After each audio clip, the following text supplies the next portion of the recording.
Verdade, o que as pessoas chamam de Santa Ceia é nada mais é do que o chamado Seder de Pessa, ou seja, a ordem de Pessa. E sim, o Seder de Pessa, o jantar de Pessa, que é uma refeição festiva pascual, ela é uma refeição Kodesh, sagrada. Você já ouviu falar sobre os textos bíblicos mais mal compreendidos dentro da teologia cristã? É sobre isso que nós iremos falar neste vídeo. Por isso, já te convido a curtir, compartilhar e se inscrever também em nosso canal. É interessante que em pleno século XXI, todos os avanços tecnológicos e auxílios de ferramentas de inteligência artificial, como o ChatGPT e o Gemini e tantas outras que seguem o mesmo modelo de linguagem, ainda há lideranças que cometem esse tipo de erro dentro das igrejas evangélicas. Eu quero deixar bem claro que o material aqui desse vídeo não tem por objetivo fazer com que lideranças evangélicas transformem suas igrejas em sinagogas, caso você, como pastor evangélico, se conscientize daquilo que nós iremos falar aqui nesse vídeo. Não é esse o meu objetivo, mas sim fazer com que você se aproxime de uma verdade escriturística, que você se aproxime dos elementos judaicos e interprete a Bíblia se valendo, sim, de uma teologia bíblica, de uma perspectiva judaica, pois é isso que a exegese ela propõe, uma interpretação baseada justamente em todos os contextos que fazem parte das escrituras, texto linguístico, cultural, social. Então, o que nós iremos falar aqui tem esse objetivo, de trazer para perto desses elementos. Bom, quais textos têm ou são interpretados de forma inadequada hoje, atualmente, em boa parte das igrejas evangélicas? O primeiro texto que eu quero aqui citar para vocês é o texto que se encontra em primeira carta de Rabi Shaul, o apóstolo Paulo, aos Coríntios, o capítulo 11. É o texto onde se fala da chamada Santa Ceia. E muita coisa nós temos para falar sobre a ideia de Santa Ceia. O que seria uma Santa Ceia?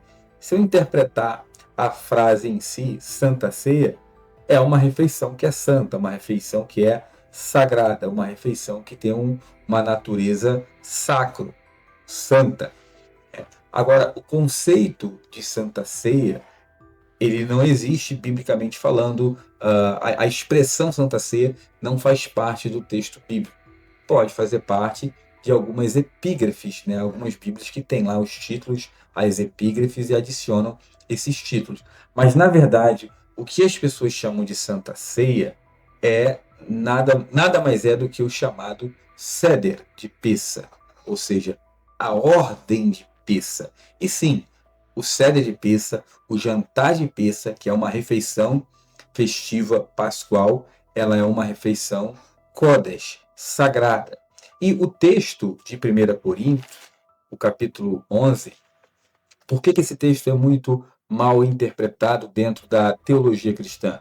O texto vai dizer assim, lá a partir do versículo 23 do capítulo 11: porque eu recebi do Senhor o que também vos ensinei, que o Senhor Yeshua, na noite em que foi traído, tomou o pão. É claro que o texto aqui, quando ele diz que Yeshua tomou o pão, nós vamos ver aqui alguns rabinos na internet aí, ortodoxos se aventurando em tentar trazer uma visão teológica do Novo Testamento sem se aprofundar no estudo.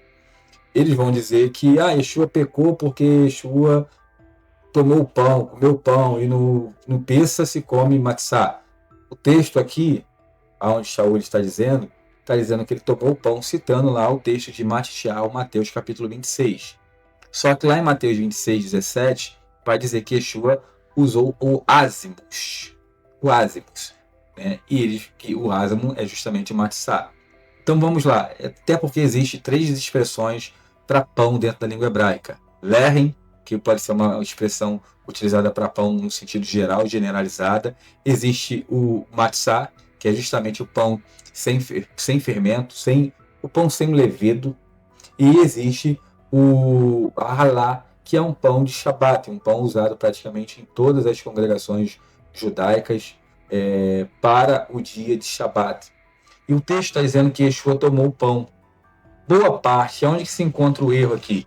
Boa parte das lideranças evangélicas que celebram a chamada Santa Ceia, e geralmente, por exemplo, os segmentos pentecostais, as Assembleias de Deus, geralmente eles fazem uma Santa Ceia ao mês.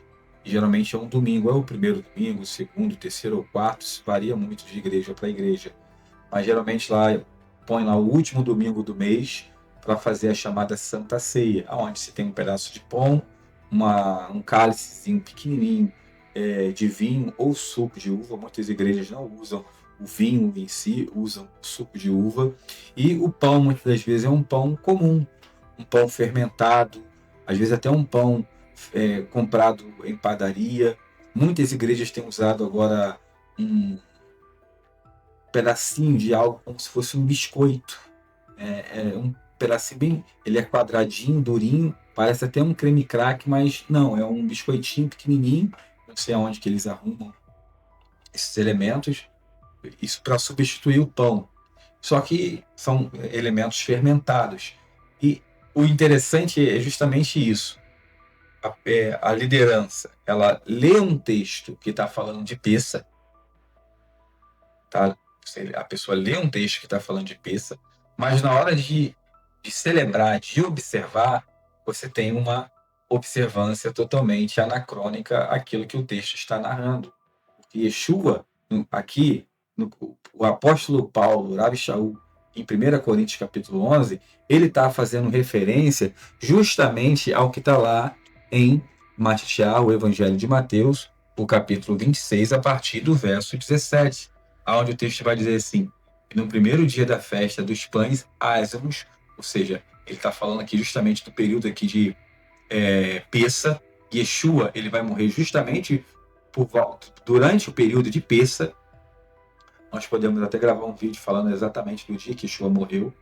Chegaram os discípulos junto dele, dizendo: onde queres que preparemos a comida de Pessa? Olha a pergunta dos discípulos. Então, o texto bíblico, ele é muito transparente, ele é muito claro. Olha o que os discípulos perguntaram: aonde queres que preparemos a comida de Pessa? Então, tanto o 1 Coríntios, que Shaul cita, texto de Mateus 26, os textos estão falando de Pessa, do jantar de Pessa. E é claro que se você observar Pessa conforme a tradição judaica, você tem vários elementos, não só o pão e o vinho, mas diversos outros elementos hoje são adicionados com base justamente no desenvolvimento da tradição acerca dessa festividade. Se nós podemos dizer que se Yeshua mudou alguma coisa de Pessa, podemos dizer que Yeshua mudou o memorial. E como rabino, ele poderia mudar o memorial, pois ele vai dizer o seguinte, o texto vai dizer o seguinte, ele vai dizer que o texto vai dizer assim: e vocês farão isso em memória de mim. Ou seja, o texto está dizendo de forma bem clara que a observância agora seria feita em memória de Yeshua, e não unicamente em memória da saída do povo de Israel da terra do Egito.